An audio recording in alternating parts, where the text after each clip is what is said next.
नमस्कार. सहज आणि सोपे शिक्षण या यूट्यूब चॅनलवर माझ्या सर्व विद्यार्थ्यांचं खूप खूप स्वागत आहे.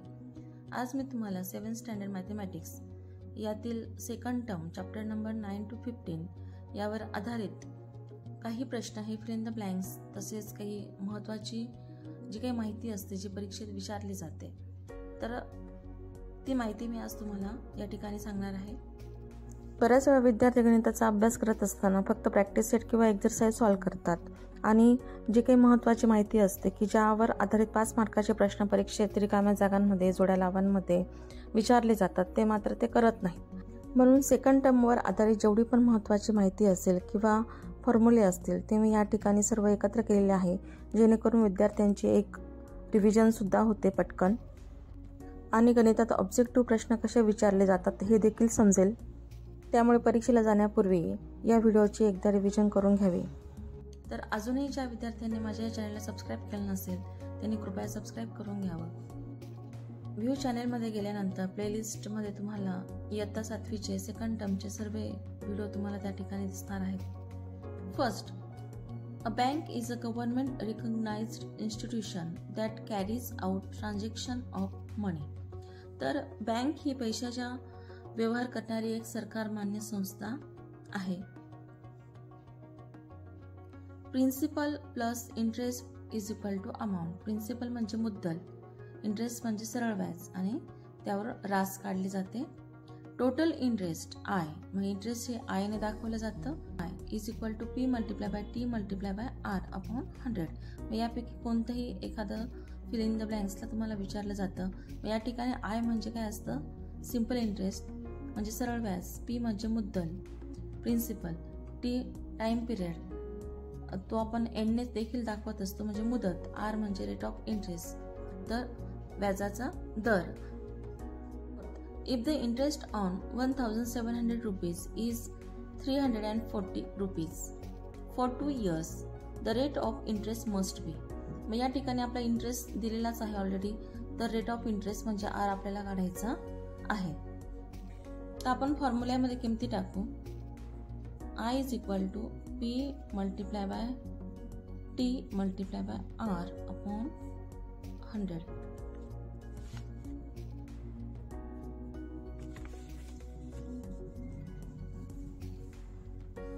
तर या पद्धतीने आपल्याला इंटरेस्ट दिलेला आहे, प्रिन्सिपल दिलेला आहे, टाइम पिरियड 2 year दिलेला आहे. तर यावरून आपल्याला रेट ऑफ इंटरेस्ट काढायचं आहे. हे करत असताना एक काम करायचं बघा, या ठिकाणी हे 2 शून्य निघून जाणार आहे. इथं 340 आहे म्हणजे त्या ठिकाणी 34 ही संख्या आहे आणि आपल्याला पाडेपाठ असली पाहिजे तर 72 चा 34 असतो. तर एक लक्षात घ्या या ठिकाणी. तर इथं काय उरलेलं आहे 70 multiply by 2 multiply by R. Therefore is equal to 72 चा 34 मल्टिप्लाय बाय आर. तर आर इज इक्वल टू हा जो काही 34 आहे इकडे गेल्यावर याला काय करेल तो डिवाइड करणार आहे या पद्धतीने. 34 1 जा 34, 34 1 जा 34, 34 ने 0 ला डिवाइड केल्यावर उत्तर 0 येणार. Therefore rate of interest is equal to 10. तर परीक्षेला या पद्धतीचं उदाहरण आल्यावर उदाहरण सोडून बघायचं असतं. शक्यतो सिंपल उदाहरण हे फिल इन द ब्लँक्स मध्ये दिलेलं असतं. Pi is equal to circumference upon diameter. मग पाय बघा, सर्कम्फरन्स म्हणजे काय परिघ, तो सी ने दाखवला जातो. डायमीटर म्हणजे व्यास, तो डी ने दाखवला जातो. तर शॉर्ट फॉर्म मध्ये बघा pi is equal to C upon D. मग या ठिकाणी कोणतंही एखादं मिस केलेलं राहील. C circumference is equal to pi D. D is equal to 2r. D म्हणजे व्यास, त्रिज्येच्या दुप्पट व्यास असतो. C is equal to pi multiply by 2r. म्हणजेच काय की हा 2 पुढे येणार आहे. सी इज इक्वल टू 2 पाय आर. तर हेच फॉर्म्युले आपल्याला पुढे जाऊन वापरायचे आहेत.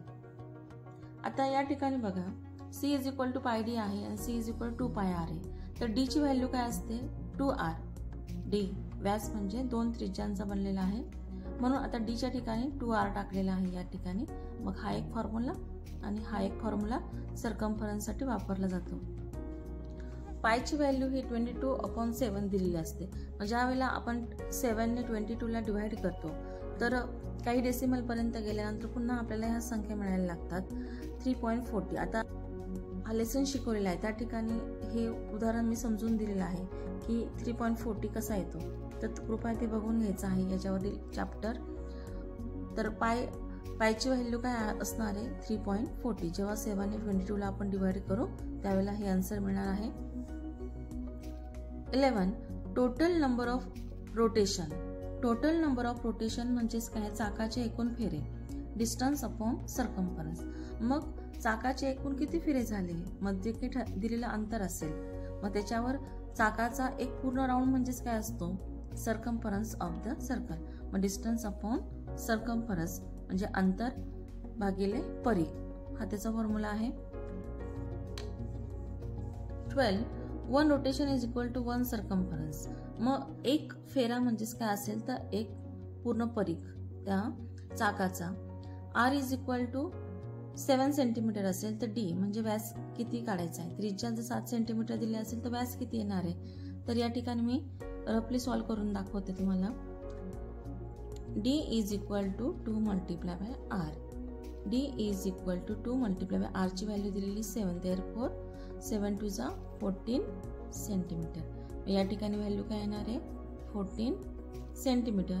युनिट द्यायला विसरायचं नाही. D is equal to 28 centimeter. C is equal to question mark. C is equal to pi D. Therefore, C is equal to 22 upon 7. Pi ची value 22 upon 7 multiply by D ची व्हॅल्यू दिलेली 28. 7 4 जा 28. 4 2 जा 8. 4 2 जा 8. Circumference सुद्धा ही length असते, ती centimetre मध्येच काउंट केली जाते. मग सर्कम्फरन्स काय येणार आहे या ठिकाणी परिघ 88 सेंटीमीटर. तर परीक्षेला या पद्धतीची छोटी छोटी गणित हे 1 मार्काला म्हणा किंवा फिल इन द ब्लँक्स मध्ये विचारले जातात. An angle whose vertex is the center of the circle is called central angle. याचा मीनिंग बघा, वर्तुळाचा केंद्रबिंदू हा ज्या कोनाचा शिरोबिंदू, व्हर्टेक्स म्हणजेच काय शिरोबिंदू असतो, त्या कोनाला केंद्रीय कोन म्हणजे सेंट्रल अँगल असं म्हटलं जातं. Smaller arc is called a minor arc. मग वर्तुळ या लेसन मध्ये आपण बघितलं आहे की तो छोटासा कंस असतो त्याला आर्क असं म्हटलं जातं. त्यालाच स्मॉलर आर्कलाच मायनर आर्क असं म्हटलं जातं, त्यालाच लघु कंस असं म्हणतात. Bigger arc is called major arc. जो सर्वात मोठा कंस असतो त्याला मेजर म्हणजे विशाल कंस असं म्हटलं जातं. The diameter gives rise to 2 equal arc. मग डायमीटर मुळे काय होतं, म्हणजे व्यासामुळे वर्तुळाचे 2 समान भाग होत असतात की त्याचे 2 इक्वल कंस तयार होत असतात. They are called semi circular arc. मग सेमी सर्क्युलर म्हणजेच काय अर्धवर्तुळ कंस असं त्याला म्हटलं जातं. The measure of angle subtended at the centre by an arc is taken to be the measure of the arc. मग बघा, तर वर्तुळ कंसाने केलेल्या केंद्रीय कोनाचे माप हे त्या कंसाचे माप असते या पद्धतीने. तर हा जो काही वर्तुळ कंस आहे हा वर्तुळ आहे, तर त्याच्यापैकी हा जो काही आर्क आहे छोटासा AYQ याचं माप किती राहणार आहे, तर त्याच्याशी रिलेटेड हा जो काही करस्पॉन्डिंग हा जो काही अँगल आहे सेंट्रल अँगल AOQ त्याचं मेजर किती दिलेलं 70 degree. Therefore, arc AYQ is also 70 degree.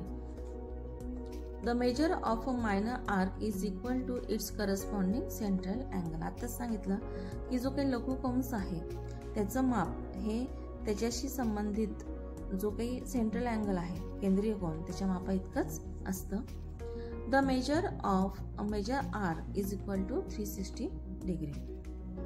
Minus measure of corresponding minor arc. तर जर आपल्याला छोट्या आर्कचं म्हणजे लघु कंसाचं माप दिलेलं असेल आणि त्यावरून जर विशाल कंसाचं माप आपल्याला काढायचं असेल तर एकूण वर्तुळाचं माप किती आहे 360 डिग्री. त्याच्यातून लहान कंसाचं माप म्हणजे लघु कंसाचं माप आपल्याला वजा करायचं असतं. The measure of a semi circular arc is equal to 180 degree.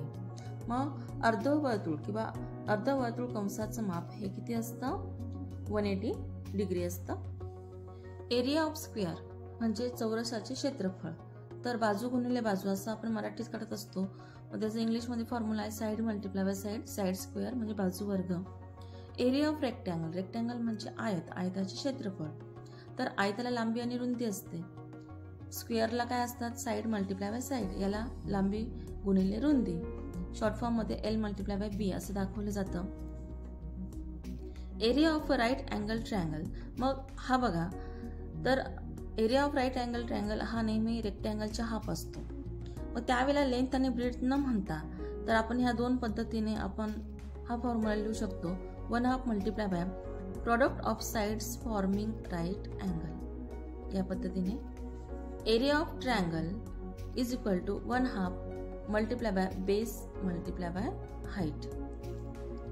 तर ट्रायंगलचा म्हणजे त्रिकोणाचे क्षेत्रफळ हे 1/2 गुणिले पाया गुणिले उंची या पद्धतीने काढलं जातं. तर या लेसनवर आधारित जे काही व्हिडिओ टाकलेले आहेत तर हे फॉर्म्युले कसे क्रिएट झालेले आहे ते मी व्यवस्थित समजून सांगितलेलं आहे. ज्यांनी ते व्हिडिओ बघितले नसतील त्याने ते बघून घ्यावे जेणेकरून फॉर्म्युले तुमच्या कायमस्वरूपी लक्षात राहतील. The surface area of any 3 dimensional object is the sum of the areas of all its faces. तर कोणतीही 3 डायमेन्शनल म्हणजे काय, त्रिमितीय वस्तू असेल तर त्या वस्तूच्या सर्व पृष्ठभागांच्या क्षेत्रफळाची बेरीज ही काय असणार आहे? त्या वस्तूचं सरफेस एरिया म्हणजेच पृष्ठफळ असणार आहे. ए क्युबॉइड और क्यूब हॅज 6 फेसेस. मग गाडीपेटी घ्या तुम्ही किंवा एखादा क्यूब घ्या, त्याला किती पृष्ठभाग आहेत ते बघा, तर टोटल 6 असतात. Each face of a cuboid is rectangular. मग आपण गाडीपेटी बघतो किंवा आपल्या जवळची कंपास पेटी असते, ती सुद्धा एक क्युबॉइड आहे. तर तिचा प्रत्येक फेस हा रेक्टँग्युलर असतो. Each face of a cube is square. मग तुम्ही क्यूब पाहिलेला आहे, तर क्यूबचा प्रत्येक फेस हा काय आहे? स्क्वेअर आहे, चौरसाकृती आहे. मग क्यूब म्हणजेच काय? घन, आणि क्युबॉइड म्हणजे इष्टिका चिती. रेक्टँग्युलर म्हणजे आयताकृती, स्क्वेअर म्हणजे चौरसाकृती. Opposite faces of cuboid have the same area. मग आपण काडीपेटीचं बघितलं तर वरचा पृष्ठभाग आणि खालचा पृष्ठभाग किंवा वरचा फेस आणि खालचा फेस हे सारखं आहे, समोरासमोरील सारखं असणार आहे. तर अपोजिट म्हणजेच काय? समोरासमोरील जे काही पृष्ठभाग आहेत ते त्यांचा एरिया हा सेम असतो. Area of all faces of square is equal.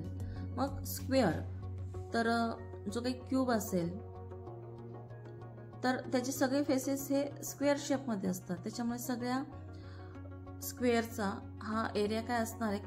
क्यूबच्या सगळ्या स्क्वेअरचा एरिया हा सेम असणार आहे. एज ऑफ क्युबॉइड इथं वरती ऍड करून घ्या. Edge of cuboid edge is perpendicular to the 2 other edges it meet.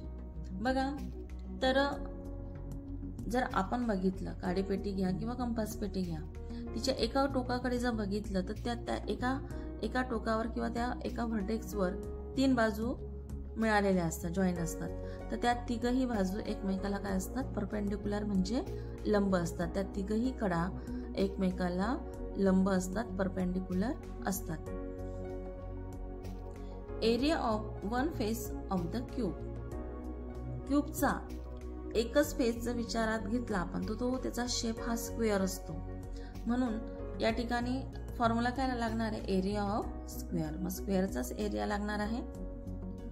Total surface area of cuboid. मग याचा सुद्धा फॉर्म्युला कसा तयार होतो हे देखील एक्सप्लेन केलेला आहे.